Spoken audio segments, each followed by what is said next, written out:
لیکن یہ جو 10 مہینے قاضی فائزہ نے گزارے ہیں اس کے دور میں، تو پھر ان کا کیوں نہیں ذکر کرتے کہ ان پہ کیوں نہیں چیف جسٹس نے لارجر بینچ بنایا؟ دیکھیں نا، اب آپ زیادتی کر رہے ہیں. اچھا، ایک خبر آپ کے پاس آ گئی ہے، اگر صدیقی صاحب کے پاس نہیں گئی تو اس میں ان کا قصور، ان کو کیا پتہ، معلوم ہی نہ ہو کہ درخواستیں دائر ہوئی ہیں ارلی ہیئرنگ کی. ہاں وہ تو کہتے ہیں نا، اچھا وہ بلے والی نظر ثانی بھی داخل ہوئی ہے، ان کو تو وہ بھی نہیں پتا تھا. اچھا بائی دا وے، بینچوں کی تشکیل کے بھی بڑی سیاست ہے. یہ جس طرح کی پوائنٹ سکورنگ اب جسٹس منصور علی شاہ کے خلاف ہو رہی ہے، اسی طرح کی ایک پوائنٹ سکورنگ میرے ذہن میں بھی ابھی اچانک آئی ہے. یہ شرارتی ذہن والی بات ہے نا، اور ضروری نہیں ہے یہ صحیح ہو. جب مبارک ثانی ایک کیس تھا، بڑا مذہبی حساسیت کا کیس تھا، اس میں چیف جسٹس قاضی فائزہ نے ججمنٹ لکھی، ان کے ساتھ جسٹس نعیم افغان تھے.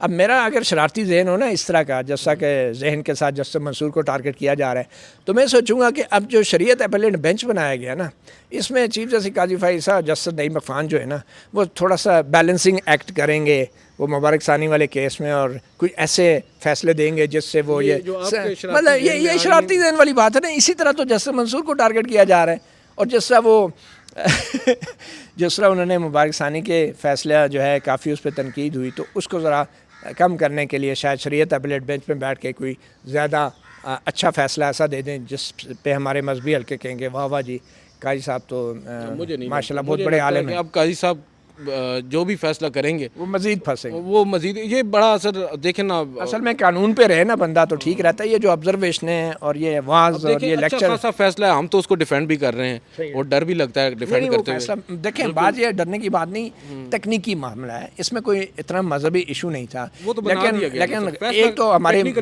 مبارک ثانی کیس کو ایک تو میڈیا نے غلط رپورٹ کیا جس کی وجہ سے غلط فہمیاں پیدا ہوئی، یہ اس بات کو میں بھی مانتا ہوں، اور ٹیکنیکلی وہ فیصلہ ساؤنڈ تھا، یہ بھی بات آپ کی اپنی جگہ درست ہے. لیکن غیر ضروری آبزرویشن اور لمبے لمبے ریمارکس کی وجہ سے کچھ لوگوں کے جذبات مجروح ہوئے جو میرے خیال میں وہ نہیں دینے چاہیے. بٹ اینی وے میں پھر بھی یہ سمجھتا ہوں کہ سپریم کورٹ کے جیسے بھٹو سے متعلق فیصلے کو لوگوں نے تاریخ میں اتنی اہمیت نہیں دی تھی اور اس کا حوالہ بھی کوئی نہیں دے سکتا تھا، تو ایسے ہو سکتا ہے یہ بھی ان فیصلوں میں سے ایک ہو جس کا شاید کوئی حوالہ نہ دینا چاہے.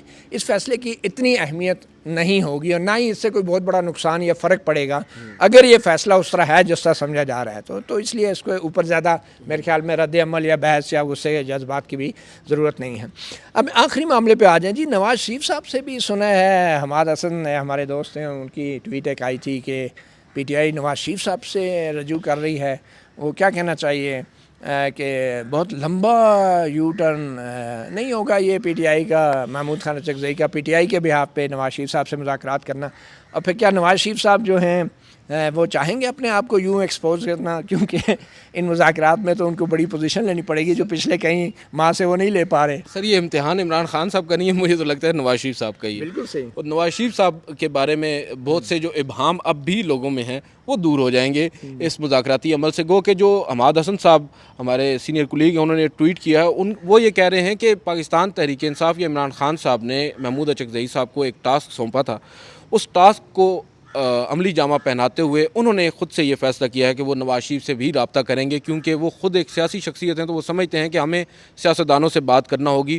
جو پی ٹی آئی کے لوگ ہیں وہ تو ابھی بظاہر یہی کہہ رہے ہیں کہ وہ مذاکرات ان لوگوں کے ساتھ نہیں کریں گے، وہ جو 3 پارٹیوں کے نام انہوں نے پہلے لیے تھے. مگر میں یہ سمجھتا ہوں کہ اس معاملے کے اوپر انہیں بھی شرمندہ نہیں ہونا چاہیے. یہ ایک اچھی چیز ہے، سیاسی پارٹیوں کے درمیان مذاکرات ہونے چاہیے اور یہ کافی عرصہ پہلے ہو جانے چاہیے تھے.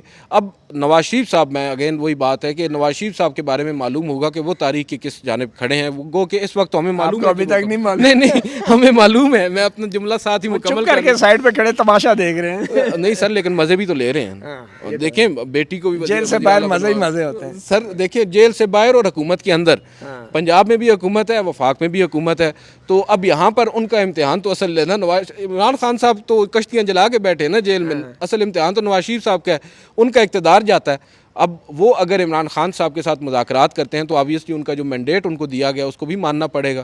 تو وہ اگر مینڈیٹ مان لیں گے تو پھر حکومت جائے گی. ویسے نواز شریف صاحب کے حلقے کے اندر جو جس قسم کے جس طریقے سے انہیں جتایا گیا اور فارم 45 کے حوالے سے جو پتن کی رپورٹ آئی وہ بڑی خطرناک ہے، اور ایسے وقت میں آئی ہے کہ جب شاید کسی کو یہ خدشہ تھا کہ پی ٹی آئی یا براہ راست نواز شریف سے رابطہ کرنے لگی. بالکل. اور اچھا سر، بہت ساری چیزیں آپ نے بڑا رائٹلی پوائنٹ آؤٹ کی ہے چیز کہ اب بھی بہت سے ایسے لوگ ہیں آج میں شہباز شریف صاحب کو سن رہا تھا, انہوں نے ایک آؤٹ آف دا وے جا کر نا آرمی چیف صاحب کی تعریف کی ایک موقع کے اوپر. انہوں نے جو لفظ استعمال کیا وہ وہی لفظ ہے جو کچھ دن پہلے عمران خان صاحب نے استعمال کیا تھا, سپہ سالار کا. اور شہباز شریف صاحب نے کابینہ بریفنگ میں ایک موقع کے اوپر تعریف کرتے ہوئے سپہ سالار کی کہا کہ انٹرم سیٹ اپ میں جو بجلی چوروں کے خلاف کارروائی تھی اس میں ہمارے سپہ سالار نے بھی بڑا اہم کردار ادا کیا. نہیں, بجلی چور ہوں یا چور ہوں, ہمارے سپہ سالاروں نے ہمیشہ بڑی زبردست کارروائیاں کی ہیں. سر دیکھیں, وہ الگ بات ہے کہ ڈیسائیڈ بھی وہی کرتے ہیں کہ چور ہے کہ نہیں ہے, تو آج چور ہے آج نہیں ہے. اب وہ جو شہباز شریف صاحب کا بیان ہے, مجھے ذہن میں ایک چیز آئی کہ یار اب ان کو کہیں لگتا ہے انسیکیورٹی ہو رہی ہے تو یہ اپنے نمبر بنا رہے ہیں, تو ہماری حالت تو یہ ہے. بہرحال بہت شکریہ عادل سرفراز. توقع ہے کہ معاملات جو ہیں سیاستدانوں کے ہاتھ میں ہی رہیں گے اور آئین اور قانون کے دائرے میں ہی رہیں گے. اب نواز شریف صاحب جو ہیں, اگر ایسی کوئی آفر ہوتی ہے نون لیگ کو یا نواز شریف کو مذاکرات کی, تو کیا وہ مذاکرات کریں گے؟ اور اگر وہ مذاکرات کریں گے تو ان مذاکرات کا ایجنڈا کیا ہوگا؟ اور کیا ان مذاکرات کا ایجنڈا یہ بھی ہوگا کہ کیسے جو ملک کے معاملات ہیں وہ صرف سیاستدانوں کے ہاتھ میں رکھے جائیں؟ مطیع اللہ جان, MJ TV سے اتنا ہی. اجازت دیجیے. اللہ حافظ.